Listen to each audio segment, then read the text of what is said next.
आप सबको मालूम है कि इसी साल के शुरुआत दिनों में फरवरी महीने में एक ड्राफ्ट आया था फॉरेस्ट रेगुलेटरी एक्ट। उस ड्राफ्ट के विषय में पार्टी ने इस बात को कहा था कि जो 2006 का फॉरेस्ट राइट एक्ट जो बना था, जो वन अधिकार कानून, ये 2005 में हमारे ही दल के द्वारा संसद में उठाया गया था कि जो वन क्षेत्र के लोग हैं और जो वन पर आश्रित लोग हैं उनके अधिकारों को सुरक्षित किया जाए। उसके बाद फॉरेस्ट राइट एक्ट आया, जिसमें इस बात को कहा गया कि जंगल पर कोई भी निर्णय बिना ग्राम सभा की अनुमति का नहीं लिया जाएगा। तत्पश्चात 2009 में भारत सरकार का जो वन, पर्यावरण और मौसम, जिसको हम लोग क्लाइमेट चेंज कहते हैं, वो मंत्रालय ने भी इस बात की पुष्टि की थी। लेकिन हाल के दिनों में एक नया उस अधिकार पे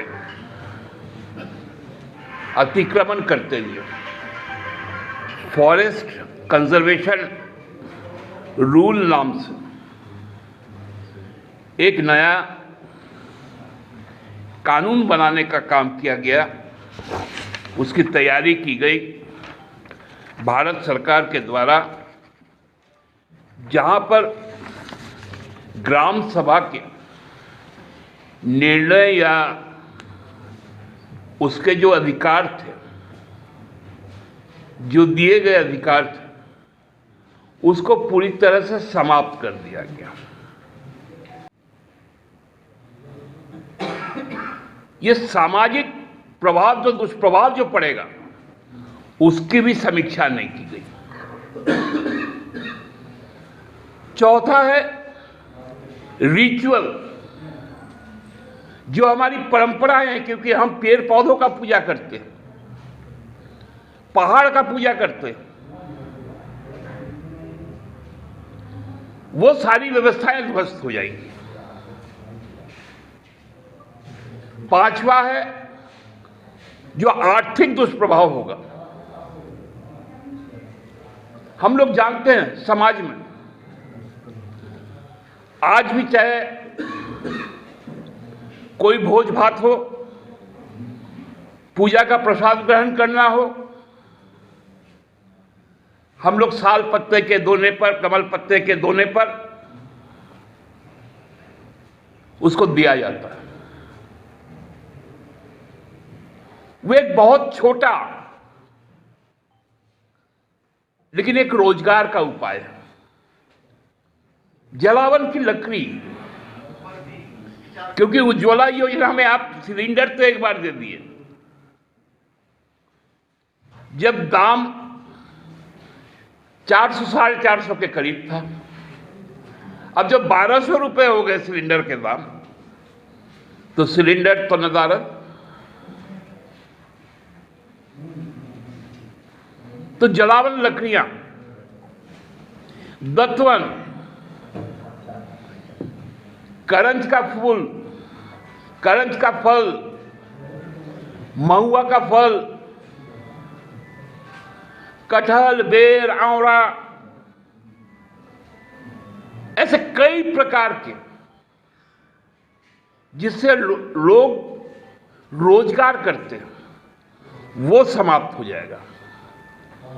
छठा, जो टोपोलॉजिकल इंपैक्ट होगा, मतलब धरती पर जो चेंजेस आएंगे, वो भी समाप्त हो जाएगा। और सबसे खतरनाक है कि डेमोग्राफी ही चेंज हो जाएगा। मतलब जो यहां का जो मानवीय सामाजिक परिवेश है वही समाप्त हो जाएगा। ये इतना खतरनाक नियम यदि बनता है, एक एक चीज करके भारत सरकार ने बेचने का काम किया।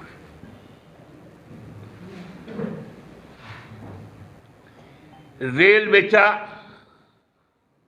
सेल बेचा, गेल बेचा,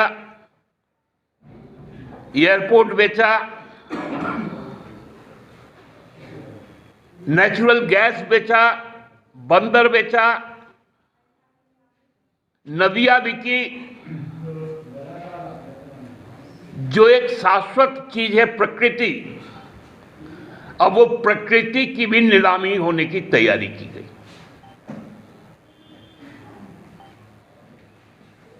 मतलब एक भी चीज को छोड़ना नहीं। प्रकृति क्यों छूटेगा? यह सृष्टि क्यों छूटेगी? इसको भी बेचो। और उसी के लिए यह नियम लागू करने की तैयारी की गई। आदरणीय प्रधानमंत्री जी को, क्योंकि इधर हाल के दिनों में जब से गुजरात का चुनाव और हिमाचल का चुनाव हुआ, बहुत सारी चीजें उनके मुंह से सुनने को मिली। लगा कि वे संवेदनशील है प्रकृति के प्रति, लेकिन यदि यह कानून बन जाता है,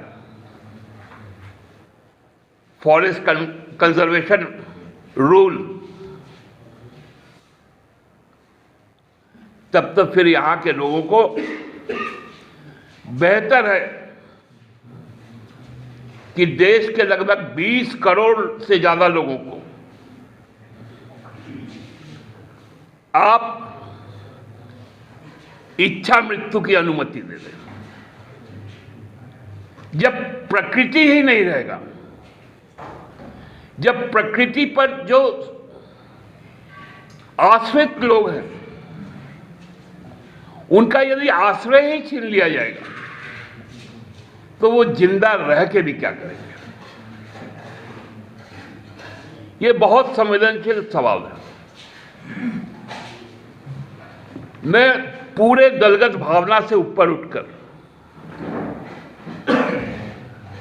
मैं ये अपील करना चाहता हूं अपनी पार्टी की ओर से। हमारे आदरणीय मुख्यमंत्री जी ने जिस बात को कहा है, जिस बात की ओर संकेत किया है, उस पर दलगत मतभेद को बुलाकर हम सबको आगे आना चाहिए कि कॉरपोरेट राज के खिलाफ जो न्यूनतम लगाम हो, कम से कम वो न्यूनतम लगाम भारत सरकार लगाए। इसी बात के लिए आप लोगों को आज यहां पर आप लोगों से बात करने की इच्छा हुई। आप लोग आए, आपको बहुत बहुत धन्यवाद। कोई यदि विशेष आपके सवाल है तो वो आमंत्रित।